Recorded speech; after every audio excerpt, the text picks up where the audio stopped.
Merhaba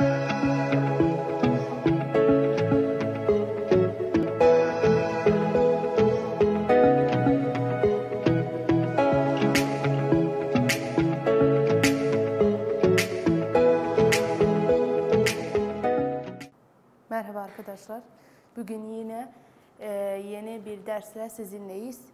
Dünkü derste kaldığımız gibi aynı bölümün tekmilesini yapacağım bugün sizinle. Tepe noktası. Tepe noktasında aynı birkaç kural aldık önceden. Şimdi bu tepe noktasının da ayrı bir kuralı var. İkinci derecede fonksiyonlar üzerinden çalışıyoruz. İkinci derecede fonksiyonların tepe noktasının kuralı bu geçerli. Yani sana bir fonksiyon vereceğim. Ben senden tepe noktası ve ekseni istiyorum. Madem tepe noktası ve ekseni istiyorum senden, sen en sonunda bu kuralı göre yazacaksın. Yani en sonunda bu şekil olarak bırakacaksın.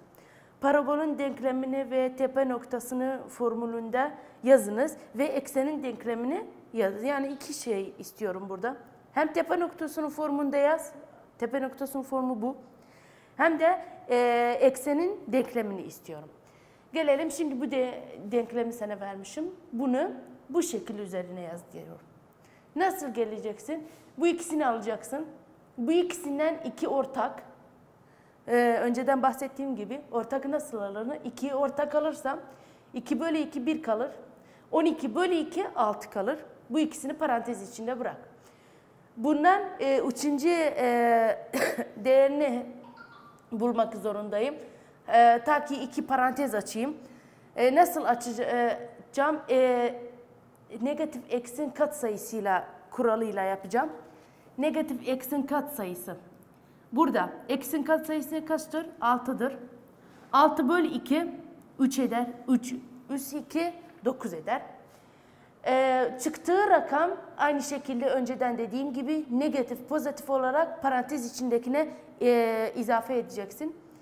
İlave ettiğin zaman daima negatifi dışarı atacaksın ya da o bir tarafa atacaksın. Şimdi burada sadece dışarı at.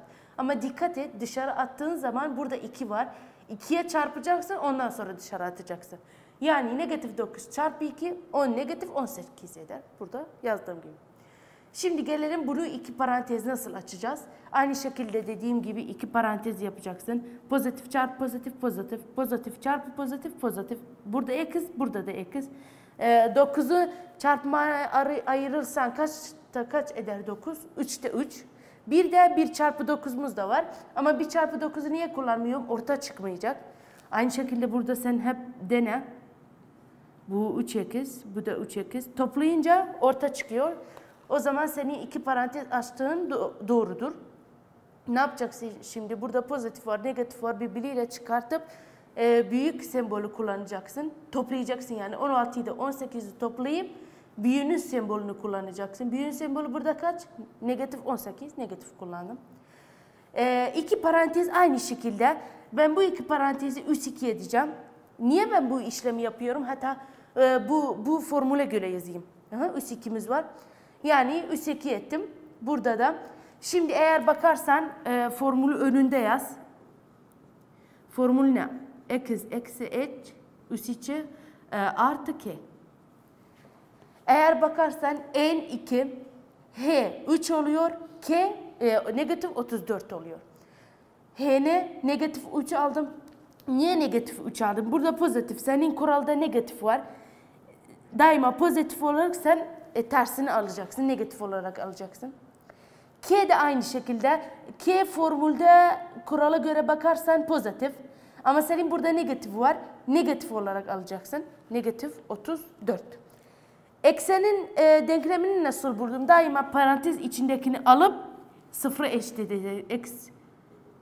Eksi ne kadar eder? Negatif 3. Bu da negatif 3'e kadar eksenin denklemini yapar. Yani sana bir denklem vereceğim. Bu şekilde, bu kurala göre sonunda bırakacaksın. Gelelim bölüm 4'e. Bölüm 4'te ikinci derecede fonksiyonlarımız var.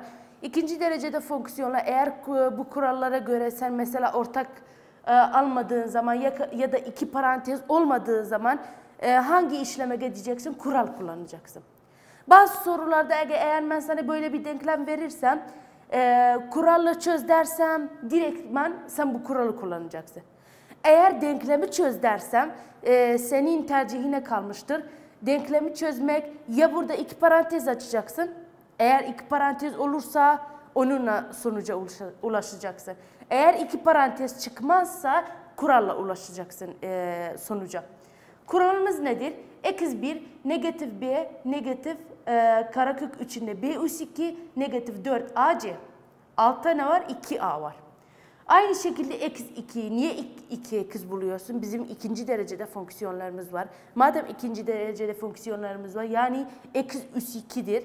Yani 2 eksi hesaplayacaksın sen. Aynı şekilde sadece kuralın farkı burada negatif, bu pozitif, aynıydı. Diğerleri hepsi aynı. Gelelim. Bu karekök içindeki delta diyoruz biz kendilerine. Delta eşittir b üssü 2 negatif 4 ac kareköksüz. Sen ilk önce bunu çözeceksin. Eğer deltan büyükse sıfırdan, yani çözümün var, çözüme ulaşacaksın. Eğer deltan eşitse sıfıra, eksi 1'i bulup aynı şekilde eşittir eksi 2'ye. Yani eksi 1'in kaçsa eksi 2 de o kadardır. Eğer deltan sıfırdan küçüktürse, yani negatiflerse çözümün yoktur. Yani bu fonksiyonun ikinci derecede denklemin çözümü yoktur. Öylece bırakacaksın.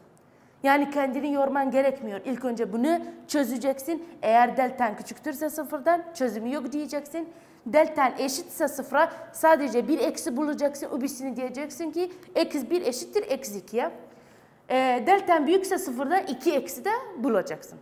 Şimdi bu örneğe gelelim. Burada sadece denklemi çöz diyorum sana. Burada iki parantez açabiliyorsan onunla da çözmen hiçbir sıkıntı yok. Ama ben niye kuralı kullandım? Önünüzde olsun diye. İlk önce A, B, C'yi çıkaracağım. Burada A'nın katsayısı, eksi 2'nin katsayısı A eder. X'in katsayısı B eder. Buradaki sayı da C eder.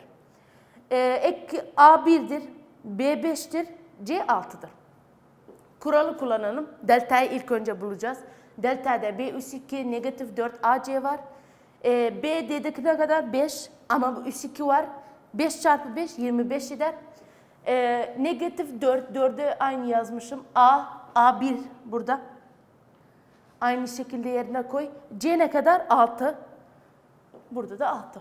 Şimdi birbirine çarpalım. 25'i aynı şekilde yazdım. 4 ile 1 4 eder. 4 ile artı 24 eder. 25 eksi 24 1 eder. Şimdi eğer bakarsak 1 sıfırdan büyük, yani bu şeyim var. Bu formülü tutuyor. Burada yani 2 eksi bulacağım. 2 eksi. Eğer kuralı kullanırsam negatif b. Yani b'm ne kadar? 5. Negatif 5 yazacağım. Burada negatif. Karekök içindeki deltayı buldum. Ne kadar çıktı? 1. Direktman 1 yazacaksın. Burada karekökün 1'i 1'dir. Negatifle negatif birbiriyle toplayacağım. Negatifi koyacağım. 5 artı 1 6 eder. Burada bölü yap. 2'ye 1. 6 ne kadar eder? 3. Negatif 3 çıkar burada. Eksi 2'ye gelirsek aynı şekilde negatif 5 artı karekök içindeki 1 var. Negatifle pozitif birbiriyle çıkartacağım. Büyüğünün sembolünü kullanacağım. Büyüğünün sembolü kaçtır? Negatiftir. 5 eksi 1 4 eder. Bunu da bölürsem 2'ye negatif 2 çıkar. 2 x'in değerini de bulduğun zaman sorunun cevabı buraya kadar. Şimdi Unit 3 buraya kadardır. Unit 4'e gelelim. Kitabınızda eğer bakarsan Unit 4 bir mesela diyelim sayfa 156'dadır. Oradan başlayacağım. Polinomiyala geleceğiz. İlk bölümü polinomiyaldır. Polinomiyallar daima büyükten başlar küçüğe kadar. Eksiler mesela a not xn artı a1 eksi n eksi 1 aynı şekilde böylece gider.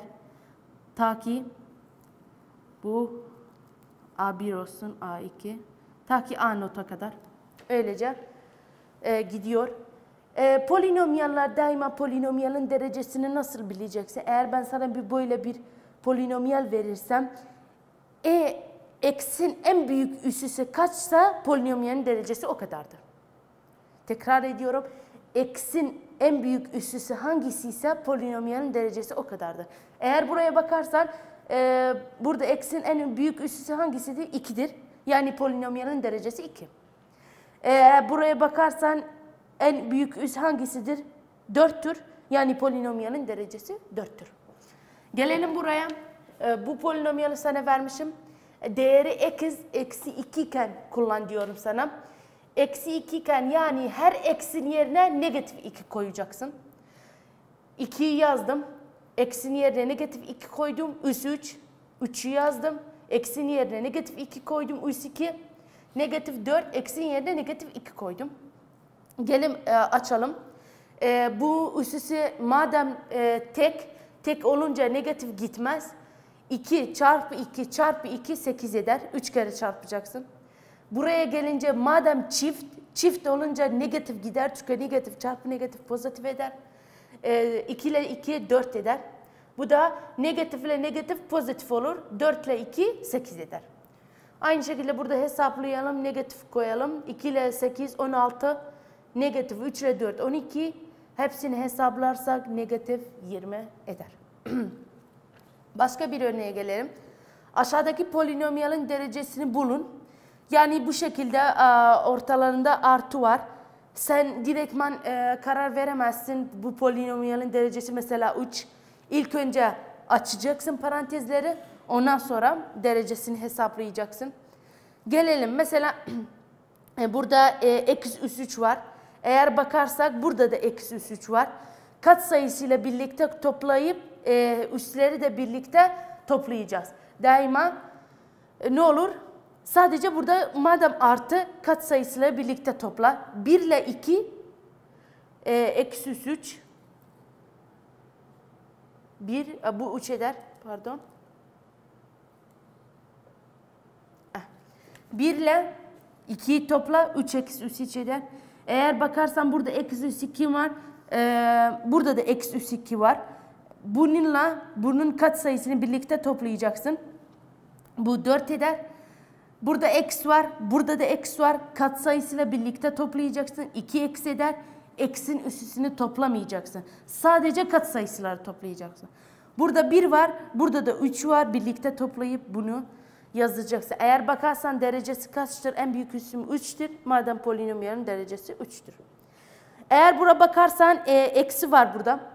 Madem eksi var, bu ilk önce bu eksiyi buraya çarpacaksın. Hepsine. Bunu aynı şekilde indirip bu negatifi buraya çarpacaksın. Negatifle pozitif negatif. Negatif çarpı pozitif negatif. Negatif çarpı negatif pozitif eder. Eğer bakarsak 1 hiçbir sayımız yok. Kendisi gibi indireceğim. X'e bakalım. Başka bir x var mı? Yok. O da aynı şekilde indirip eksi 104. Başka eksi 104 var mı? Hayır yok. Onu da aynı şekilde indireceğim. Eksi 3. Burada da eksi 3'ümüz var. Eğer bakarsan. Bak.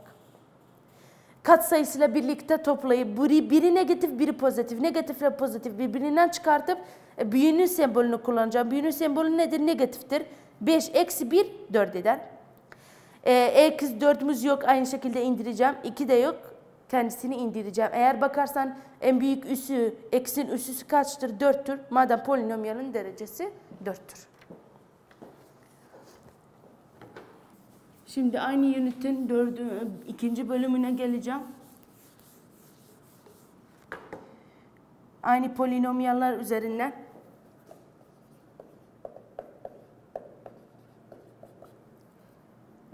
Polinomiyalın çarpma ve bölme işlemi.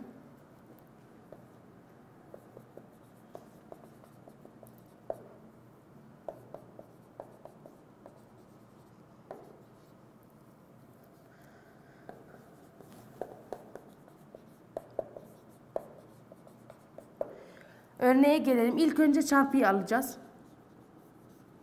Orada artı ve çıkartma aldık. Şimdi çarpma ve bölme. Mesela gelelim 2x 2 negatif 3x artı 4. Neye çarpacaksın? 2x artı 3. Gelelim çarpalım. Bunu buraya çarpacaksın. Bir de buraya çarpacaksın. Katsayısıyla birlikte çarpılacak. Üsler de birlikte toplanacak. Gelelim 2 ile 2 4 eder. X ile x 2 x üs 2. X üs 1'den üsler birlikte çarpmada toplanır. Ne olacak? X üs 3 olacak. Aynı şekilde 2 ile 3 6 x üs 2 eder.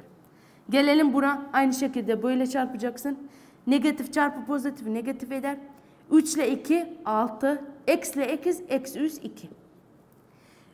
Negatif çarpı pozitif negatif. 3 ile 3 9 eksi eder. 4'e gelelim. Aynı şekilde böyle çarpacaksın. 4 ile 2 8 eksi. Pozitif çarpı pozitif pozitif eder. 4 ile 3 12 eder. Eğer bakarsak eksi üs 3'ümüz var. Başka eksi üs 3 var mı? Hayır yok. Aynı şekilde indireceğim. Gelelim 2'ye. 2'min var mı? Evet. Biri pozitif, biri negatif birlikte gidecekler. 0 olacak. Ekse bakalım. Burada negatif 9 eksi var. Burada da negatif, pozitif 8 eksi var. Pozitif ile negatif birbiriyle çıkartıp büyüğünün sembolünü koyacağım. Büyüğünün sembolü nedir? Negatiftir. 9 eksi 8'e de 1. Yani eksi kalır. Öbürüsü de artı 13. Sadece birbirine çarptım. Bunu buna çarpacağım, buna çarpacağım. Ondan sonra derece derece gelip her ikisine de çarpacaksın.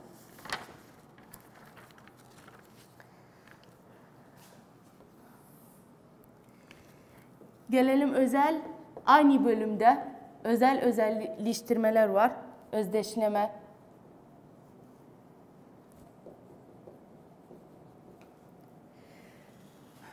Birinci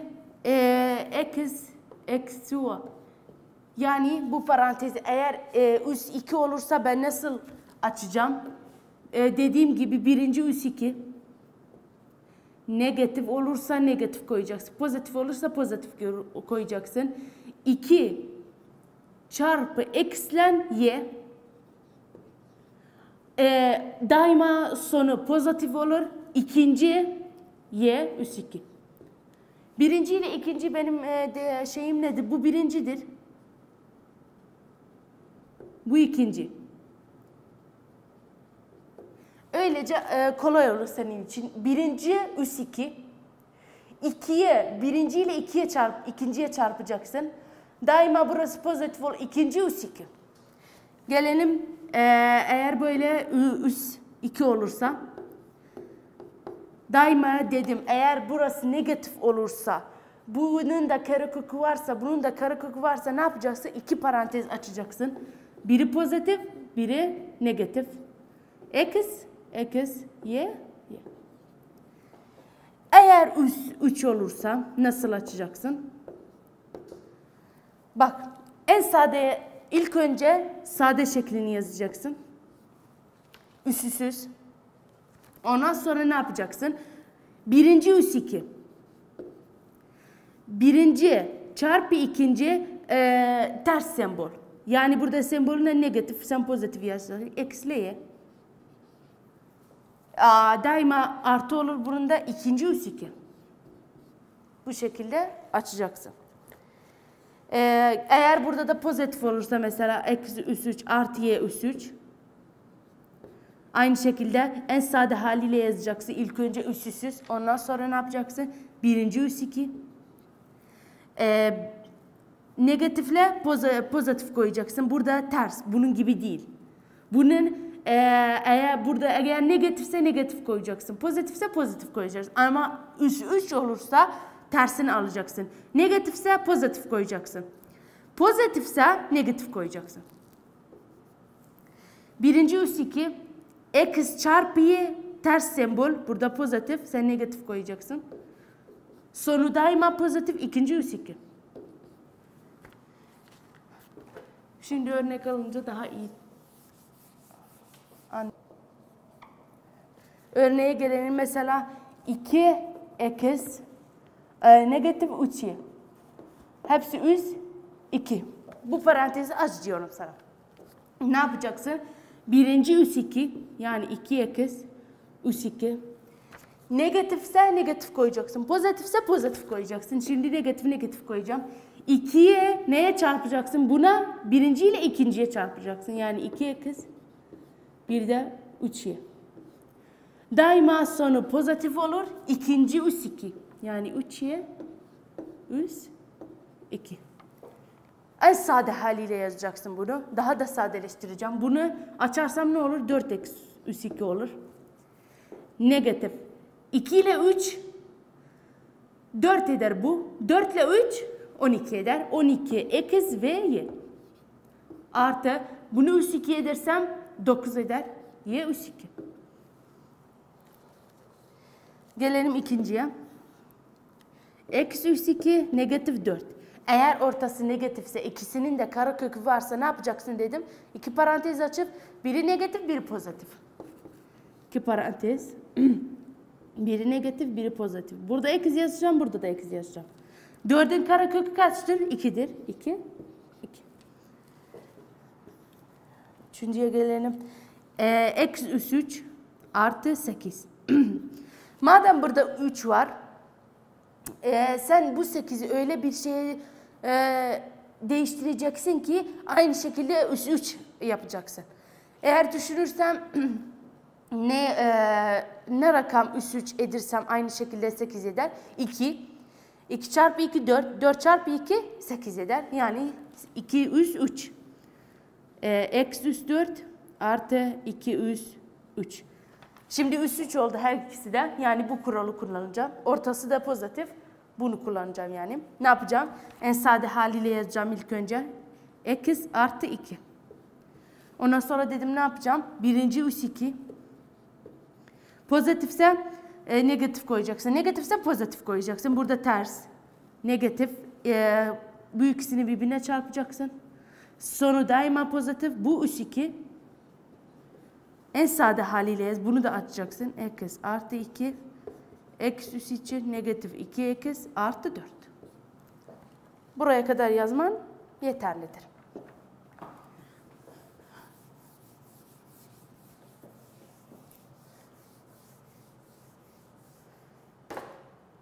Gelelim dördüncü örneğe. 125 var. Negatif y üs 3. Eğer düşünürsem 125'i neye çevirirsem üs 3 olur. Tabii ki de 5. 5 çarpı 5 25. 25 çarpı 5 125 eder. Yani şimdi 5 üs 3 eksi y üs 3 yazabilirim. Aynı üs 3 oldu. Ortaları da negatif. Ne yapacağım? İlk önce sade haliyle yazacağım. Üsüsüz. Ondan sonra birinci üs 2 25. Birinci çarpı ikinci ters sembol. Yani artı 5y. Daima ondan sonra pozitif. İkinci üs 2 y üs 2. Aynı bir şekilde açacaksın. Sadece parantezleri 2 olursa eğer her ikisinin de karekökü varsa ortaları negatifse 2 parantez açacaksın. İkisinin de kökünü yazacaksın. Eğer 3 ise ikinci rakamı bir böyle rakama değiştireceksin ki aynı şekilde üs 3 olsun. Üs 3 olsun ki sen 2 parantezi kolaylıkla bu kurallara göre açabilesin. Eğer 2 olursa birinci üs 2 2'ye buna çarpacaksın, buna çarpacaksın. Burada negatifse negatif, pozitifse pozitif koyacaksın. Sonu daima pozitif. Sonları daima pozitif. İkinci üs 2.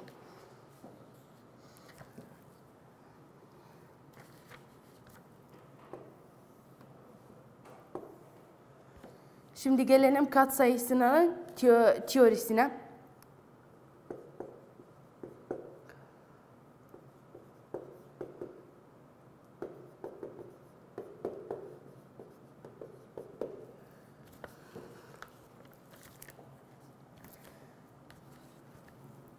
A sayısının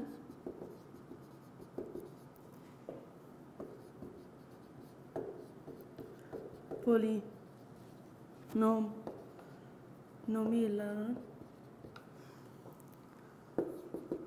sıfırlardan biri ise x eksi a ifadesi katsayılardan birisi.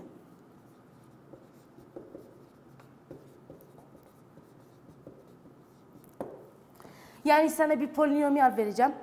Eğer o polinomiyalının x negatif a, a'ya polinomiyalın değerini içine koyacaksın. Her x'in içine koyacaksın.